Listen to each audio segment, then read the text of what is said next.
एक समय की बात है। काशीपुर गांव में रोशन और उसकी बेटी मीरा रहते थे। रोशन की पत्नी मधु का देहांत कोरोना से हो गया था। मीरा अपनी माँ मधु को भूल नहीं पा रही थी। वो सही से खाना भी नहीं खाती थी।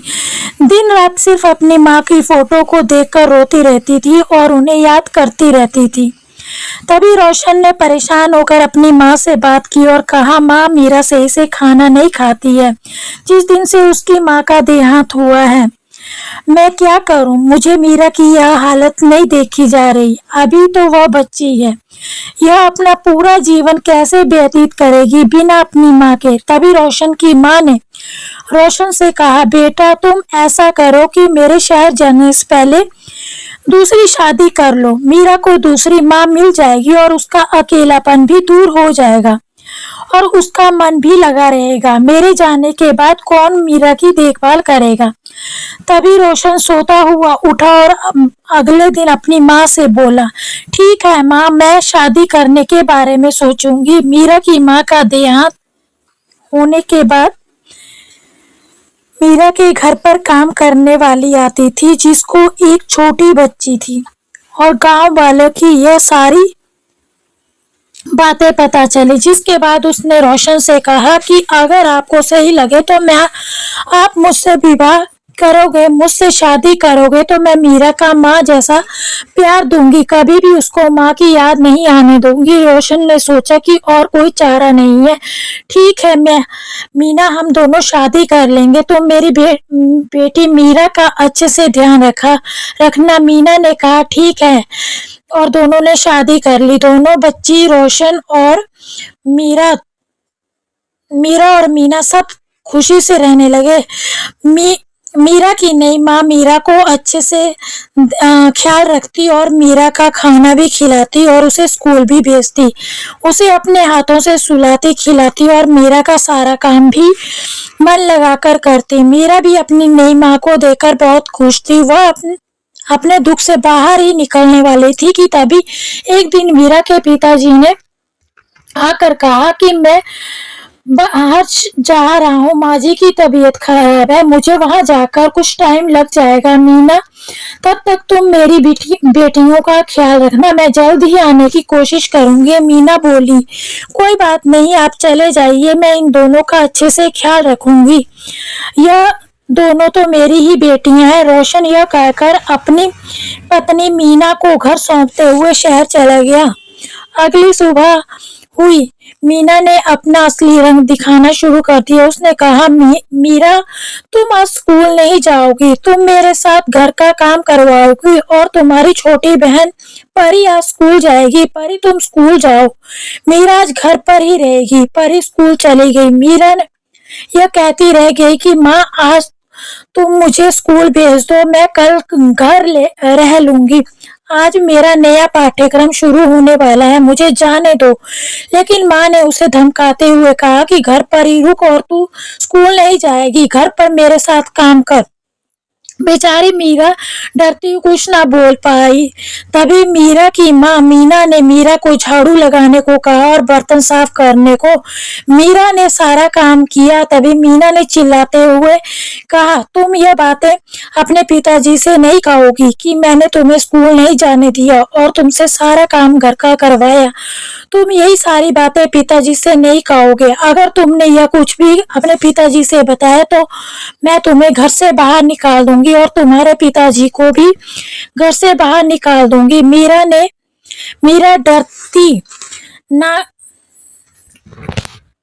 क्या ना करती। बेचारी वह डर गई और घर के काम चुपचाप करने लगी और फिर सो गई। अगली सुबह हुई, मीरा ने सोचा आज वह स्कूल जाएगी, लेकिन उसकी माँ ने आज फिर से उसको स्कूल नहीं जाने दिया और कहा, जा बर्तन रखे हैं उन्हें साफ कर और घर के काम कर, और काम करने के बाद बाहर से लकड़ी लेकर आना, जंगल में जा और लकड़ी लेकर आ।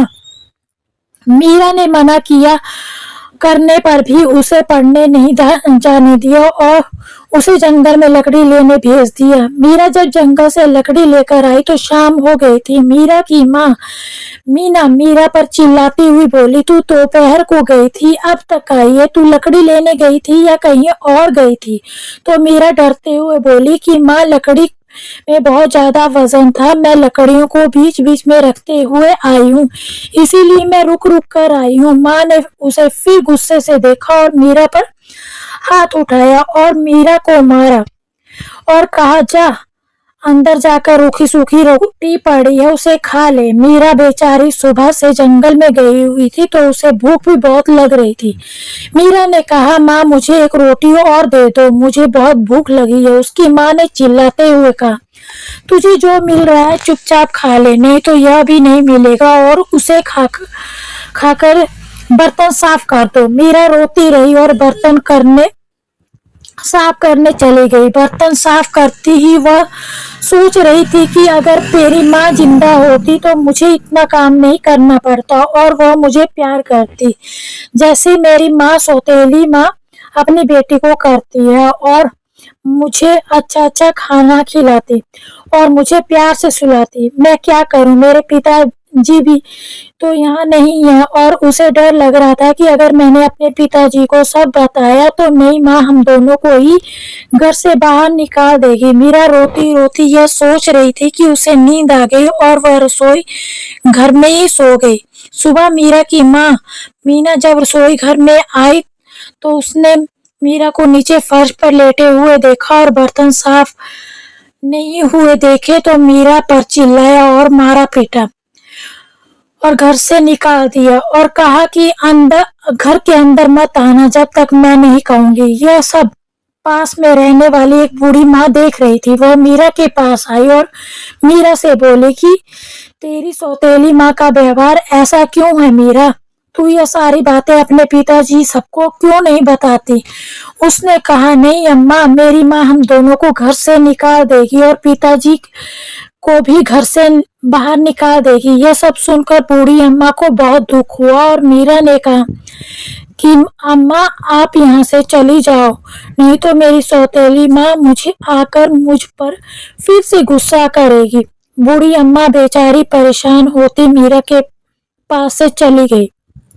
15 दिन बाद मीरा के पिताजी रोशन अपने घर वापस आए और माँ को वापस लेकर अपनी बेटियों को दुलार करने लगे। मीरा डरी सहमी सी अपने पिताजी से दूर खड़ी थी। मीरा के पिताजी बोले, मीरा इधर आओ, तुम्हें क्या हुआ है? तुम इतनी डरी हुई क्यों खड़ी हो? तभी मीरा ने डरते हुए कहा, अपनी माँ की ओर देखा। उसकी सौतेली माँ मीरा की ओर आंखें निकालती गुस्से से देखने लगी। मीरा ने अपने पिताजी से डरते हुए कहा, कुछ नहीं पिताजी, मैं तो ठीक हूँ, मैं तो अच्छे से हूँ। तभी मीरा की सौतेली माँ ने मीरा को रसोई में बुलाया और कहा, देख मीरा, अगर तुमने कोई भी बात अपने पिताजी या अपनी अम्मा से कही तो मैं इस जलती हुई आग में तुझे जला दूंगी। अब मीरा और भी डर गई और डर कर अपने कमरे में जाकर लेट गई। मीरा की दादी जो अभी अभी शहर से आई थी, उसने मीरा को इतना कमजोर और डरा हुआ कभी नहीं देखा था। उसने मीरा के पास जाकर देखा कि और कहा, मीरा बेटा, जब मैं यहाँ से गई थी तब तो तुम कितनी खुश थी, अब तुम्हें क्या हो गया? तुम इतनी उदास क्यों हो और इतनी कमजोर क्यों हो गई? तभी मीरा ने दादी से गले लगाकर कहा, दादी कुछ नहीं, मैं तो बिल्कुल ठीक हूँ। तभी दादी ने सिर पर प्यार से हाथ फेरते हुए कहा, बता मीरा, क्या हुआ है? मैं किसी से कुछ नहीं बोलूंगी। तभी मीरा डरती हुई दादी को सारी बात बताती है कि सौतेली माँ उसे खाना नहीं देती, उससे घर का काम करवाती है, जंगल से लकड़ी मंगाती है और साथ में उसकी पिटाई भी करती है। यह सब सुनकर दादी का गुस्सा सातवें आसमान पर था और दादी ने भी रोना शुरू कर दिया। दादी ने मीरा को कहा, ठीक है बेटा, मैं किसी से कुछ नहीं कहूंगी, तुम जाओ और सो जाओ। वह तभी कमरे से बाहर आई और अपने बेटे रोशन को बुलाया और उसने रोशन को सारी बात बताई और कहा कि तुम्हारी पत्नी मीना अपनी बेटी के साथ इतना दुर्व्यवहार करती है, वह उसे अपनी बेटी नहीं मानती और सौतेली माँ जैसा व्यवहार करती है। रोशन को यह सब सुनकर विश्वास नहीं हुआ। उसने अपनी बेटी मीरा को बुलाया और कहा, मीरा, क्या अम्मा सही कह रही है? तभी मीरा डरते हुए अपनी माँ की ओर देखने लगी। माँ ने आंखें निकाली और गुस्से से मीरा की ओर देखा। तभी रोशन ने यह सब करते हुए मीना को देख लिया। तभी रोशन ने कहा, मीरा इधर आओ, कोई कुछ नहीं कहेगा, मुझे सब बात बताओ, क्या क्या हुआ है तुम्हारे साथ। मीरा ने डरते हुए रोशन को सारी बात बताई और कहा, पिताजी, यह माँ मुझसे प्यार नहीं करती, यह सिर्फ अपनी बेटी से ही प्यार करती है। मुझे तो खाना तक नहीं देती, मुझे सोने भी नहीं देती और मुझे स्कूल भी नहीं जाने देती। मुझे यह घर के बाहर खड़ा करती है और मुझे जंगल से लकड़ियां मंगवाती है, और जब मैं मना करती हूँ तो मुझसे कहती है कि तुझे और तेरे पिताजी को घर से बाहर निकाल दूंगी। इसलिए पिताजी मैं डर गई हूँ, और पिताजी आपको कुछ नहीं पता होना चाहिए। मेरी माँ चली गई है, मैं आपको नहीं खोना चाहती। यह सब सुनकर रोशन की आंखों में आंसू आ गए और उसने मीना की तरफ गुस्से से देखा। मीना ने कहा, यह झूठ बोल रही है। तभी रोशन ने गुस्से से कहा, मेरी ये छोटी बेटी क्या जाने कि झूठ सच क्या होता है। उसके साथ जो हो रहा है वही उसने मुझे बताया है।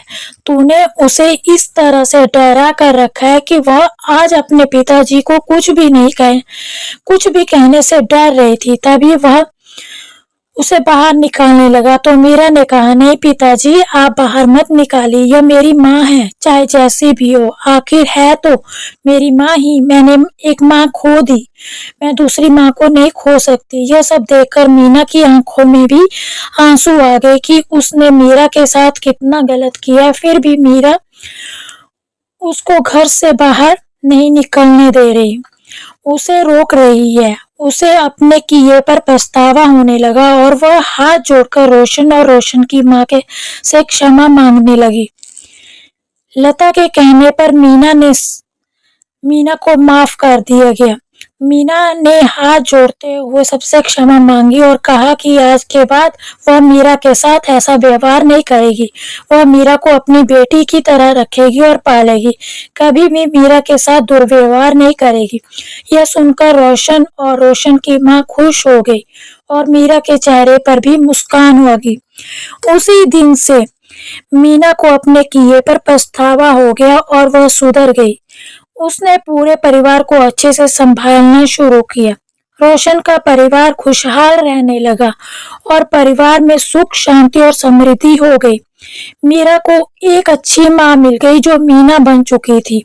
अब राधे राधे दोस्तों, जय श्री कृष्णा।